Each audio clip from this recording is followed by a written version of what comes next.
بسم اللہ الرحمن الرحیم۔ عزیز طلبہ و طالبات، السلام علیکم۔ ایک دفعہ پھر آپ کی خدمت میں حاضر ہیں، اور اس حاضری کی بنیادی وجہ یہ ہے کہ آج بہادر شاہ ظفر کی دوسری غزل ہم آپ کے سامنے رکھیں گے، جو کلاس نحم کی اردو میں موجود ہے، اور آپ کے سامنے اس کی تشریح و توضیح رکھیں گے۔ لیکن پہلے آتے ہیں اور اس میں جو مشکل الفاظ کے معنی ہیں ان سے آپ کو آگاہ کریں۔ شاعر کا نام ہے بہادر شاہ ظفر، کلاس نحم ہے، دوسری غزل ہے۔ پہلی غزل کی ہم نے تشریح و توضیح کی ہے۔ جی دل کو کہا جاتا ہے، اجڑے دیار تباہ و برباد ملک کو کہا جاتا ہے، برباد علاقے کو کہا جاتا ہے، ویران علاقے کو کہا جاتا ہے۔ عالم ناپائیدار یہ عارضی دنیا جو فنا ہونے والی ہے، جس میں کوئی ثبات نہیں ہے۔ عمر دراز لمبی زندگی کو کہتے ہیں، آرزو خواہش کو کہتے ہیں، ارمان کو کہتے ہیں۔ باغباں مالی کو کہا جاتا ہے، باغباں۔ صیاد اور شکاری کو کہا جاتا ہے، فصل بہار موسم بہار کا زمانہ۔ حسرتوں ارمانوں کو کہا جاتا ہے، خواہشات کو کہا جاتا ہے، آرزو کو کہا جاتا ہے۔ جا بسے رہنا اختیار کر لے، جا بسے رہنا اختیار کر لے۔ دل داغدار داغوں سے بھرا ہوا دل، وہ دل جس پہ داغ ہی داغ لگے ہو، وہ دل جس پہ بہت زیادہ جو ہے وہ داغ لگے ہو۔ کوئے یار محبوب کی گلی، یا محبوب کا جو رستہ ہے اس کو بھی کہتے ہیں، لیکن یہاں مراد ہے پورا ہندوستان۔ بہادر شاہ ظفر نے بعض چیزیں جو ہے وہ اردو شاعری کی روایات اور وہ جو علامات ہیں ان کے طور پہ استعمال کیا ہے۔ دیکھیں یہاں پہ صیاد کا مطلب ہے انگریز، اور باغباں جو یہاں پہ اپنے ہندوستانی تھے جنہوں نے ہندوستان کو نقصان پہنچایا، اور جنہوں نے انگریزوں سے مل کے مغل سلطنت کی لوٹیاں ڈبوئی اور یہاں انگریزوں کو پھلنے پھولنے کا موقع فراہم کیا۔ تو اب آتے ہیں تشریح کی طرف، اور انشاءاللہ تشریح میں یہ ساری چیزیں آپ کے سامنے آ جائیں گی۔ تشریح میں ہماری کوشش ہوگی کہ ہر چیز کھول کھول کے آپ کے سامنے رکھیں۔ آپ ہمارے ساتھ رہیں۔ جی عزیز طلبہ و طالبات، آتے ہیں بہادر شاہ ظفر کی دوسری غزل کی طرف، جو جماعت نحم میں ہے۔ کہتے ہیں کہ لگتا نہیں ہے جی میرے اجڑے دیار میں، مطلع ہے جی پہلا شعر ہے کس کی بنی ہے عالم ناپائیدار میں۔ دیکھیں اگر کوئی چیز مستقل ہے اور اس کے ساتھ بندہ عشق کر لے اور اس کے ساتھ لو لگائے اور اس کے لیے محنت کرے، اس چیز کو پانے کے لیے جدوجہد کرے، تو وہ جدوجہد بھی پھر آخر میں جا کے کنارے لگتی ہے، وہ محنت بھی آخر میں جا کے ایک اچھی صبح پہ ختم ہوتی ہے، اور وہ جو سعی ہے وہ بھی آگے جا کے آپ کو ایک اعلیٰ و عرفہ منزل تک پہنچا سکتی ہے۔ لیکن بہادر شاہ ظفر کہتے ہیں کہ میرا دل اس لیے اس اجڑی ہوئی دنیا میں نہیں لگتا۔ کیوں نہیں لگتا؟ اس لیے نہیں لگتا کہ جب یہ دنیا فانی ہے، کل من علیہا فان، جب اس دنیا کی تمام چیزیں عارضی ہیں، جب اس دنیا کی تمام چیزیں فانی ہیں اور فنا ہونے والی ہیں، تو پھر انسان اس دنیا میں اپنے لیے مستقل رہنے کا ٹھکانہ کیوں ڈھونڈے؟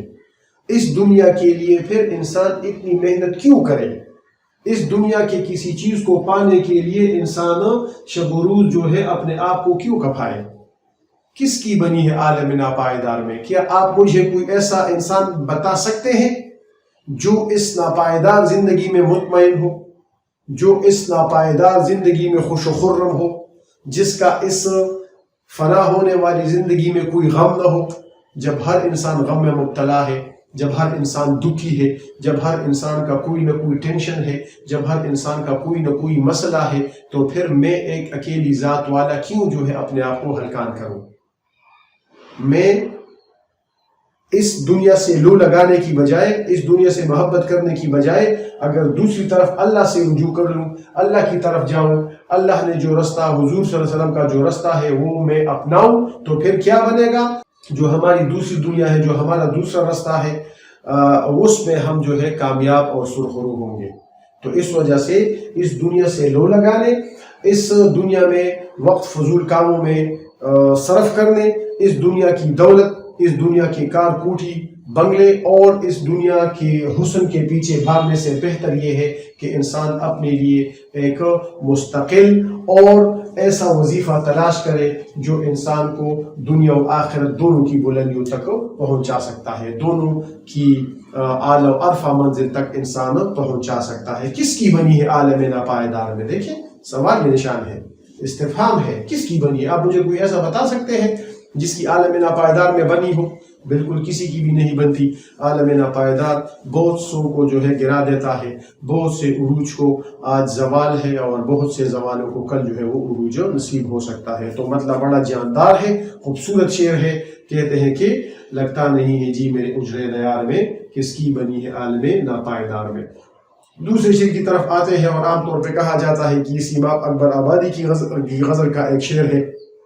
بہرحال یہاں پہ آ گیا ہے، بہت سے زمانے سے بہادر شاہ ظفر کے ساتھ یہ شعر جو ہے وہ چلتا آ رہا ہے، اس غزل میں چلتا آ رہا ہے۔ تو کتاب والوں کی بھی غلطی کہہ لیں یا تساہل کہہ لیں، ٹیکسٹ بک بورڈ والوں کی، کہ انہوں نے کٹ کاپی پیسٹ کے ذریعے لگا دیا ہے، یہ حالانکہ مکمل غزل ہے سیماب اکبر آبادی کی۔ تو کہتے ہیں کہ عمر دراز مانگ کے لائے تھے 4 دن، 2 آرزو میں کٹ گئے 2 انتظار میں۔ دیکھیں یہ بڑا پیارا شعر ہے، مشہور بھی ہے بہت زیادہ، بہادر شاہ ظفر کے نام ہی سے مشہور ہے۔ کہتے ہیں کہ عمر دراز مانگ کے لائے تھے 4 دن، لمبی زندگی جو ہے یہ اس میں نے 2-4 دن محبوب کے لیے کاٹ کے لائے تھے۔ میں نے کہا تھا کہ ان 2-4 دنوں میں میرا محبوب مجھے مل جائے گا، میرا یہ ارادہ تھا کہ ان 2-4 دنوں میں اپنا کام نمٹا لوں گا، میرا یہ ارادہ تھا کہ اس تھوڑے سے وقت میں، 2-4 دن کا مطلب یہ ہے تھوڑا سا وقت، قلیل سا وقت، یہ اتنی لمبی زندگی میں یہ تھوڑے سے لمحے میں محبت میں ہنسی خوشی گزار لوں گا۔ لیکن کیا ہوا، میری بدبختی دیکھیے کہ دنیا کی ڈھیر ساری زندگی میں ڈھیر سارے غموں میں، ڈھیر ساری مصیبتوں میں، جب میں نے اپنے آپ کو تھوڑا سا فارغ کیا، جب میں نے اپنا چہرہ دوسری طرف گھمایا، جب میں نے اپنا رخ دوسری طرف گھمایا کہ چلو تھوڑی دیر کے لیے محبوب کے ساتھ گپ شپ میں سستا لوں گا، تھوڑی سی جو ہے نئی توانائی اور نئی روشنی جو ہے وہ حاصل کر لوں گا، لیکن کیا ہوا، 2 آرزو میں کٹ گئے 2 انتظار میں۔ دیکھیں 2 دن میں نے آرزو میں گزار دیے، یعنی آدھی زندگی میں نے آرزو میں گزار دی، اور باقی آدھی زندگی اس آرزو کی تکمیل کے لیے میں نے انتظار میں گزار دی۔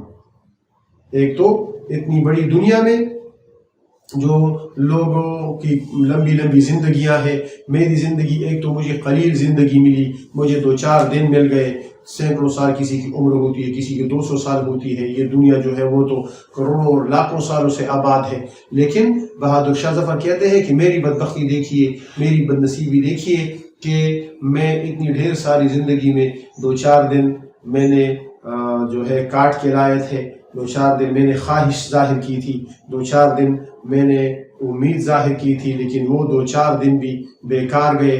ان 2-4 دنوں میں بھی میرے ہاتھ کچھ نہیں آیا، یعنی میری زندگی کا قلیل وقفہ جو 2-4 دن پہ محیط تھا، جو 2-4 دن پہ مشتمل تھا، جو 2-4 دن پہ پھیلا ہوا تھا، اس عرصے میں مجھے کچھ بھی نہیں ملا۔ میں نے خواہش کی، 2 آرزو میں کٹ گئے، 2 آرزو کی تلاش میں رہا کہ یہ کر لوں گا وہ ہو جائے گا، وہ کر لوں گا وہ ہو جائے گا۔ پھر ان آرزو کی تکمیل کے لیے میں نے جدوجہد کی، میں آگے بڑھتا رہا، اسی دوران مجھے موت آ گئی اور میری ایک بھی آرزو جو ہے وہ پوری نہیں ہوئی۔ غالب نے کہا تھا ہزاروں خواہشیں ایسی کہ ہر خواہش پہ دم نکلے، بہت نکلے میرے ارمان لیکن پھر بھی کم نکلے۔ تو 2 آرزو میں کٹ گئے 2 انتظار میں، اس کا یہ مطلب ہے کہ بس یہ 4 دن کی زندگی ملی تھی۔ 4 دن کی زندگی کا مطلب ہے محاورتاً استعمال ہوتا ہے، 4 دن کی زندگی ہے اور پھر جو ہے وہ اندھیری رات ہے۔ تو 4 دن کی زندگی ملنا کا مطلب یہ ہے بہت قلیل وقت، بہت کم وقت۔ تو اتنا کم وقت مجھے ملا کہ اس میں 2 دن تو میں نے کہاں پہ کاٹے، یعنی آدھی زندگی میری کٹ گئی آرزو میں، ارمانوں میں، خواہشات میں، حسرتوں میں، اور باقی ان حسرتوں کی تکمیل کے لیے جو وقت دیا گیا تھا وہ بھی ختم ہو گیا۔ تو میری زندگی یوں ہی بیکار گئی، مجھے جو ہے وہ کوئی چیز جو ہے وہ ہاتھ نہیں لگی، میرا ایک بھی ارمان جو ہے وہ پورا نہیں ہوا۔ تیسرے شعر کی طرف آئیں گے۔ تیسرا شعر ہے بلبل کو باغ باغ سے نصیحت سے گلا، قسمت میں قید لکھی تھی فصل بہار میں۔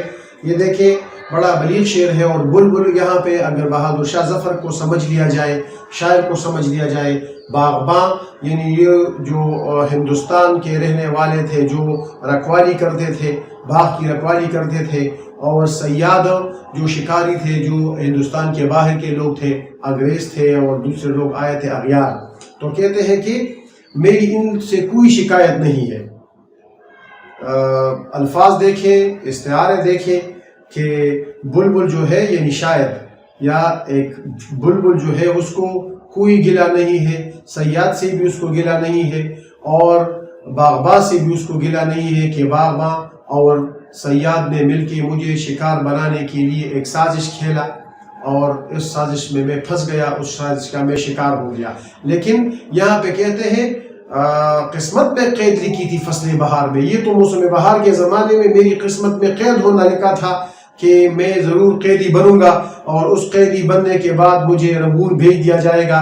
یہ میری بدبختی تھی، یہ میری بدقسمتی تھی۔ اگر میری قسمت اچھی ہوتی تو اگر باغباں بھی کوشش کرتا، اگر صیاد بھی کوشش کرتا، تو کم از کم وہ لوگ مجھے پھانس نہیں سکتے تھے، وہ لوگ میرا شکار نہیں بنا سکتے تھے۔ لیکن دیکھیں قسمت میں قید لکھی تھی فصل بہار میں۔ بہادر شاہ ظفر یہی کہتے ہیں کہ اگر میری قسمت اچھی ہوتی تو پھر اگر انگریز بھی کوشش کرتے، اس کے ساتھ ہمارے کالے اور ہندوستانی بھی شامل ہو جاتے اور بہت زیادہ ادھر ادھر کی دوسرے عوامل بھی شامل ہو جاتے تو کوئی اس میں اس طرح کی صورتحال نہیں ہوتی۔ لیکن مسئلہ یہ ہوا ہے کہ یہ میری بدبختی تھی، یہ میری بدقسمتی ہے کہ عین موسم بہار کے زمانے میں جب ہمیں عروج حاصل ہونا تھا، جب ہمیں آگے بڑھنا تھا، جب ہمیں اڑنا تھا، تو ہمیں قید کر لیا گیا، ہمارے پر کاٹ دیے گئے، ہمیں جیل خانے میں ڈال دیا گیا، اور پھر جو ہے ہم جلاوطن کر کے ہمیں رنگون جو ہے وہ بھیج دیا گیا۔ تو اس میں بھی وہی بدقسمتی کا رونا دھونا ہے، اس میں بھی وہی مسئلہ ہے۔ یہ شعر بڑا پیارا ہے اور سب سے خوبصورت شعر ہے۔ کہہ دو ان حسرتوں سے کہیں اور جا بسے، اتنی جگہ کہاں ہے دل داغدار میں۔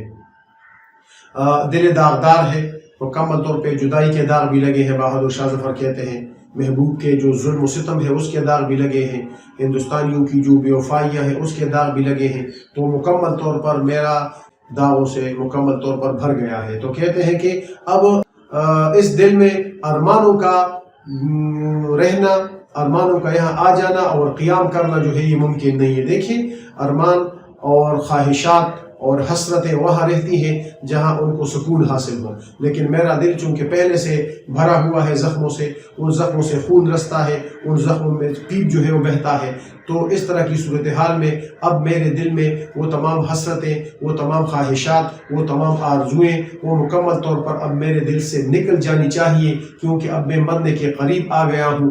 خواہشیں وہاں پہ رہتی ہیں، حسرتیں وہاں بستی ہیں جہاں پہ انسان کی زندگی کا امکان ہوتا ہے۔ جب زندگی کا امکان ختم ہو جاتا ہے تو پھر ان خواہشات کا رہنا، ان خواہشات کا وہاں پہ قیام کرنا، ان خواہشات اور ان حسرتوں کا وہاں پہ گھر بنانا جو ہے یہ بالکل عجیب و غریب قسم کی بات ہے۔ مکمل طور پہ میں مرنے کے قریب ہو گیا ہوں، میرے دل میں اب مزید سکت نہیں ہے، تو اس وجہ سے یاد بھی اس کی یہ کہتی ہوئی دل سے نکلی، میرے دل سے یاد بھی اس کی نکلی، یاد بھی اس کی یہ کہتے ہوئے دل سے نکلی، ایسی اجڑی ہوئی بستی میں بھلا کیا رہنا۔ تو میرا دل ایک اجڑی ہوئی بستی کی مانند بن گیا ہے، اور اب ان حسرتوں سے کہہ دیں کہ یہاں سے نکل جائیں، کیونکہ میری موت جو ہے قریب ہے اور میری زندگی کا کوئی بھروسہ جو ہے وہ نہیں ہے۔ بہت پیارا شعر ہے، یاد بھی اس کی یہ کہتی ہوئی دل سے نکلی، ایسی اجڑی ہوئی بستی میں بھلا کیا رہنا۔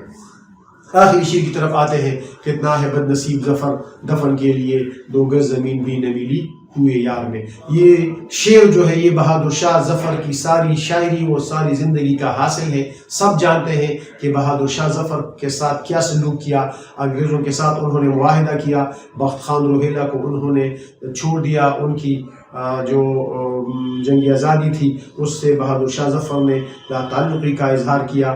انگریزوں نے اس کو پھر پکڑا اور اس کے ایک ایک بیٹے کا سر جو ہے وہ قلم کر کے اس کے سامنے ٹرے میں اور تشت میں اس کے سامنے رکھ دیا گیا، بہت بڑا ظلم ڈھایا گیا، اور آخر میں بہادر شاہ ظفر کو پکڑ کے رنگون بھیج دیا گیا جو برما کا دارالخلافہ ہے، اور برما کے دارالخلافہ رنگون میں اس کو ایک ایسی بیکار سی جگہ اور بیکار سی جگہ میں قید رکھا گیا، ایک ایسے جیل میں ڈال دیا گیا جہاں پہ ان کو کھانے پینے کی بھی سہولتیں نہیں تھی، جہاں ان کو ادھر ادھر دیکھنے کی سہولتیں بھی نہیں تھی، جہاں ان کو خوبصورت بستر اور اس طرح آرام دہ زندگی گزارنے کا وہاں پہ ان کا کوئی امکان نہیں تھا۔ اسی دوران بہادر شاہ ظفر کا انتقال ہو گیا اور اس کو رنگون میں جو ہے وہ دفن کیا گیا۔ آج بھی ان کی قبر جو ہے رنگون میں موجود ہے اور اس بات کا اظہار کر رہی ہے، یہ زبان حال سے ماضی کا وہ افسانہ سنا رہی ہے بہادر شاہ ظفر کی قبر، کہ اتنے ہزاروں کروڑوں اور لاکھوں مربع میل کے ہندوستان میں، یہ ہزاروں مربع میل کا جو ہندوستان ہے، یہ کتنا بدنصیب ہے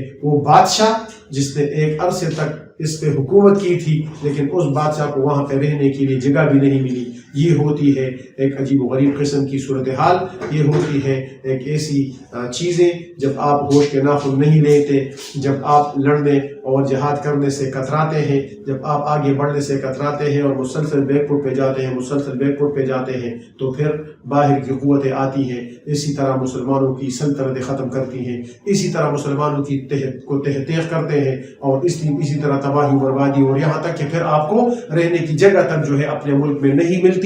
تقدیر کے قاضی کا یہ فتویٰ ہے ازل سے، تقدیر کے قاضی کا یہ فتویٰ ہے ازل سے، ہے جرم ضعیفی کی سزا مرگ مفاجات، کہ جب آپ لڑتے نہیں ہیں، جب آپ آگے نہیں بڑھتے، جب آپ اقدامی جہاد نہیں کرتے، تو پھر آپ کا یہی حشر ہوگا جو انگریزوں نے بہادر شاہ ظفر کا کیا، اور اس بیچارے کو پھر اتنے ڈھیر سارے ہندوستان میں، لاکھوں مربع میل پہ پھیلے ہوئے ہندوستان میں پھر رہنے کی جگہ بھی نہیں ملی، اور بڑی قسم کرسی میں وہاں پہ رنگون میں اس کا انتقال ہو گیا۔ امید ہے آپ کو تشریح پسند بھی آئی ہوگی، آپ کو تشریح کی سمجھ بھی آئی ہوگی۔ ہماری کوشش یہی ہے کہ جو ادب کی تفہیم ہے، جو شعر کی تفہیم ہے، وہ آپ کے سامنے رکھیں۔ آپ ہمارے تفہیم ادب کو سبسکرائب کریں، اس کو دیکھیں، اور اس کے ویڈیو دوستوں کو بھی بھیجیں تاکہ وہ بھی مستفید ہو۔ ہماری یہی کوشش ہے کہ آپ سب شاد و آباد رہیں، دنیا و آخرت کی کامیابیاں آپ کا مقدر بنے۔ آپ سب کا بہت بہت شکریہ۔ خدا حافظ۔